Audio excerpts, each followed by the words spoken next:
Gentlemen, what is going on today? My name is Ryan Mickler, and I am the host and the founder of the Order of Man podcast and movement. Today is your Friday Field Notes. You get to hear from me and some of my thoughts I've been thinking about from throughout the week. And I think this one is probably going to be a bit shorter than it has in the past. I usually go for 20 to 30 minutes, but I anticipate this one being shorter, although I do like the sound of my voice and I tend to be a bit long-winded at times. Guys, if you're new and you're just joining us for the first time, this is a podcast dedicated to helping you become a better, more capable, more effective, more efficient husband, father, business owner, community leader. Whatever facet of life you're showing up, I want to give you the tools, the conversations, and the resources needed to thrive. I was looking at the number of episodes that we've done up to this point, and I want to say we're up above nearly 700 episodes at this point. So over the past nearly 6 years now, we've put out so much information, and I hope, and this is my goal, that it's serving you and it's helping you become more effective in the roles that you play. Today I wanted to talk with you briefly about a scripture. I know I don't talk a whole lot about scripture or spirituality here on this podcast, and that's actually by design. Some of you guys have asked me questions about it, but I did want to share something with you because I had an interesting call the other night with my good friend JP Donnell. A lot of you guys know who he is.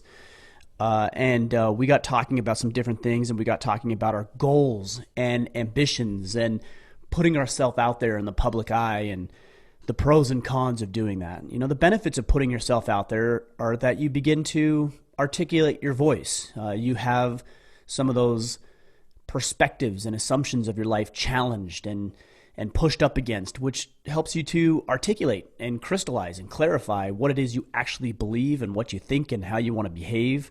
It gives you a new perspective, something to consider that maybe you hadn't considered before. And this is all good. You know, this is part of the reason the podcast serves me specifically so well, outside of hopefully serving you, is that I do get to share my thoughts and my ideas and the things that are important to me. And when you guys have conversations and disagreements even, that helps me. It helps me to be able to articulate my ideas better, which is important as a communicator, and that's what I do for a living, obviously. And it helps me to see things from a more well-rounded approach, and all of that is positive. But there's a downside also to sharing your perspective, and that is that you subject and expose yourself to potential mockery and ridicule and negative criticism and things that are not constructive or beneficial. In fact, they hinder you. So anytime I put one of my comments or thoughts or ideas out there in the public space, there's always a percentage of people who will come back and not just disagree, which I have no problem with, but will be completely disrespectful. Will undermine my efforts or my attempts to be a better man, will not even remotely attempt to look at how I might view things from a wider, broader perspective, and they just see this one post and they think that it's wrong, and so I must be an evil human being. So, you know, there's downsides to putting yourself out in the world. And as my friend JP and I were talking about this the other night, I was reminded of a scripture. And I don't care if you're a scripture scholar or even if you're Christian, I think there's a lot of principles that can be learned and applied in our life regardless of our faith or lack thereof or denomination. And I wanted to read specifically a scripture, and I pulled this up because I don't have it memorized. I'm not a scripturally scholar by any means, but the scripture is Matthew 7:6, and I read from the King James Version of the Bible. And again, it's Matthew 7:6, and it says this: Give not that which is holy unto the dogs, neither cast ye your pearls before swine, lest they trample them under their feet, and turn again to rend you. Let me read that again. Give not that which is holy unto the dogs, neither cast ye your pearls before swine, lest they trample them under their feet, and turn again and rend you. I'm often reminded of this scripture as I share my goals and desires and dreams and ambitions, and I believe they're noble. I wouldn't have those ambitions and goals and desires if that weren't the case. And often as I share this information with the public, I'm met with negativity, with criticism, with potential hostility even. And again, this isn't the majority of the responses I get, but it's certainly a portion of the responses I get. And you know what happens when I do that is a little part of me, even as a confident, self-assured man, questions my motives, questions my desires and my dreams and my ambitions, even though in any other context and in any other situation, I feel good about who I am and how I'm showing up in the work that I'm doing. And I think this is the trap that we could fall into as we put our information out into the world and we share the things that are important to us, that are deeply meaningful and significant, and we just cast these things before people who are negative and vile and disgusting and would like nothing more than to see you and other people. And believe me, I don't think it's personal. Well, it's not personal against me or against you. It's personal for them. They're miserable. They hate their lives. They're not doing the work that we've been doing over the past 6 years on themselves. And because they're not willing to do the work, they're afraid or they're fearful, or they didn't grow up in an environment where this stuff was important, or learn these things that I'm teaching you, or attempting to anyways. They'd rather you fail than to do the work required for them to thrive and to succeed. And your success poses a very serious and real threat to their own existence. And as we attempt to tell people like this what our goals and our dreams and our ambitions and our desires and our hopes and our aspirations are, they want to tear that down, guys. They want to diminish it. They want to mock it. They want to ridicule it. They don't want you to be the kind of man that you have the capability of becoming. So you got to be very, very careful about who you're telling this information to. Number one, you got to develop some thick skin, because if you're going to put yourself in the public space as I have, and even if that's a podcast for you or a blog or a video series, or even if it's just at work or with your family, then you need to toughen up. You need to thicken that skin and realize that not everybody's going to agree with you, and that's fine. That's okay. I don't need everybody to agree with me. I'm confident enough that if somebody has a dissenting voice, I'm okay with that. If somebody has some opinions that are less than favorable of me, I'm okay with that. But to pretend that it wouldn't affect you, even to the slightest degree, is a bit naive. And it creates some problems, or it exposes some vulnerabilities that may keep you from doing what you want to do. So here's what I would suggest. Be very, very careful about who you're sharing your dreams and aspirations with. Now, I know that the common theme and the common idea and perception is that we should just share whatever it is we want to do, and social media has perpetuated this idea that we should share all of our dreams. I'm going to run a marathon. I'm going to start a business. I'm going to do this. I'm going to do that. And we're just supposed to exclaim it to the world.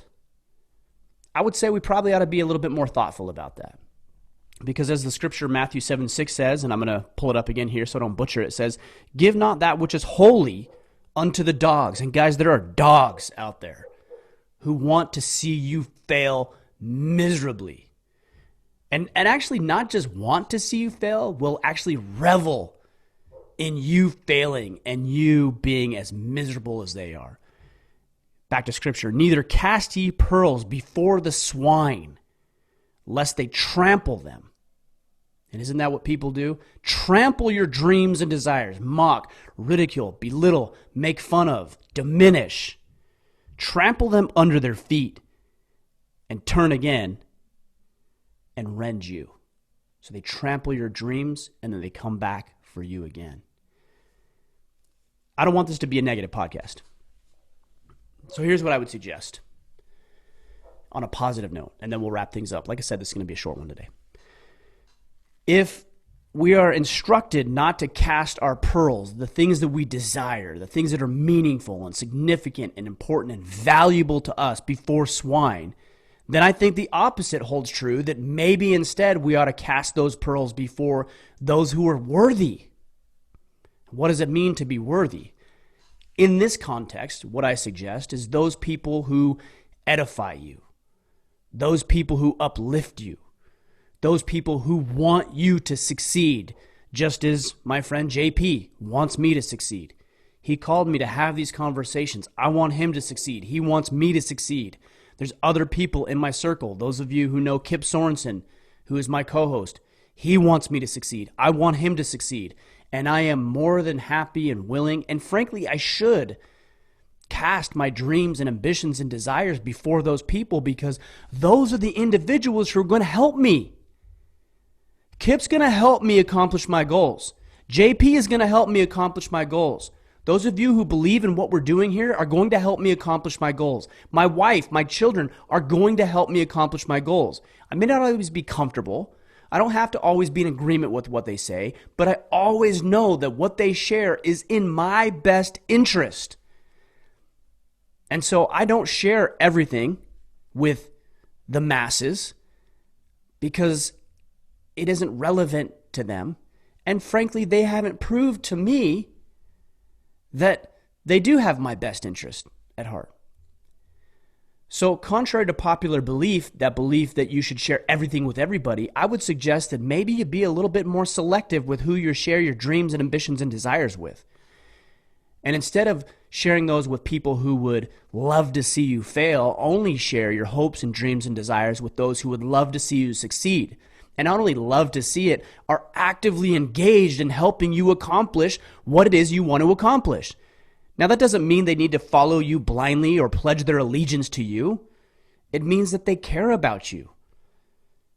They care about you enough to say things that aren't always comfortable, that maybe you don't necessarily want to hear or won't feel good hearing, but they do it from a position of care and love and wanting to see you thrive. And it's your job to decipher and decide who it is that cares about you and who it is that does not care about you. Guys, don't share everything with everybody. With this digital age that we live in, and it's highly driven by social media, we would be tempted to. And some of the things that we could potentially share are the things that would get the most engagement, interaction, and likes and attention, and all of that feels wonderful. But you have one asshole who comes in and undercuts what it is you're doing. It diminishes to even the slightest degree your potential of actually realizing that objective. Why would I want to do that? Those people don't care about me, and they don't care about you. All they care about doing is, and again, I'm going to reference scripture. I don't want to butcher this. Trample them, your pearls, trample them under their feet. And when they're done trampling your dreams and desires under their feet, they turn again and rend you. This is a short one, guys, but it's an important lesson. You don't need to share everything with everybody. But you do need to share some of that with the people you care about, and that's up to you to decide who are the people that care about you, who are the people that want to see you thrive, who are the people that want to see you win, and who are those who are going to actively engage themselves in the cause that you are. There's people that I deeply, deeply care about that I want to see win. One person I can think of right offhand, two people actually, is Pete Roberts and Brian Littlefield with Origin. I talk about these guys weekly because they're show sponsors, but they're friends. More important than show sponsors, they're friends. And I call these guys and I text these guys and I ask about what they're doing and I ask how I can support them. And I look for opportunities to help them win because I care about them. And I hope that they care about me. I believe they do. And so I can tell these guys things that I wouldn't tell anybody else. If you don't have people like that in your life, you're missing a very powerful opportunity to get an ally in your corner. And think about this metaphor. You stepping into the octagon or you stepping into the boxing ring and knowing that there's guys who can't necessarily get in the fight with you. It's against the rules, right? They can't do it for you. They can't fight your battles, but they're in your corner. And they're coaching you, and they're mentoring you, and they're telling you things you need to hear, and they're training with you, and they're guiding you, and they're slapping you in the face when you need it, kicking you in the ass when you need it, celebrating with you, honoring you as you thrive and succeed and do what you're capable of. If you don't have those types of people, you better get those types of people in your corner. And I've been talking about it for 6 years. I won't drone on about it today. Build a band of brothers. Communicate fully and faithfully with your wife and children. Find friends, find colleagues, find bosses, find brothers and mentors who will support you. so that you can take your pearls, the things that you care about, that you deeply care about and value, and you can cast those things before the people who care about you because they're going to honor that, not dishonor that. Like I said, this would be a short one today, but what a powerful lesson. Let me read it again just so you can wrap your heads around this. Matthew 7:6 in the King James Version of the Bible. Give not that which is holy unto dogs, neither cast ye your pearls before swine, lest they trample them under their feet and turn again and rend you. And I would add to this, instead, consider casting your pearls before those who want to see you thrive and win, because they're going to help you do it. Drop the ego. Drop the need to be loved and appreciated and respected and validated by everybody else, and find those people who truly care about you, who truly want you to win, and then open yourself up to those individuals so they can share things that might actually help you accomplish what it is you desire. All right, guys, that's it. Chew on that this weekend. Think about how you might apply that in your week and in your life. And we'll be back next week for another exciting interview in the AMA and another Friday Field Notes, and we'll continue to drive on as we have over the past nearly 6 years now. Guys, go out there, take action. Do not cast your pearls before swine, and become the man you are meant to be.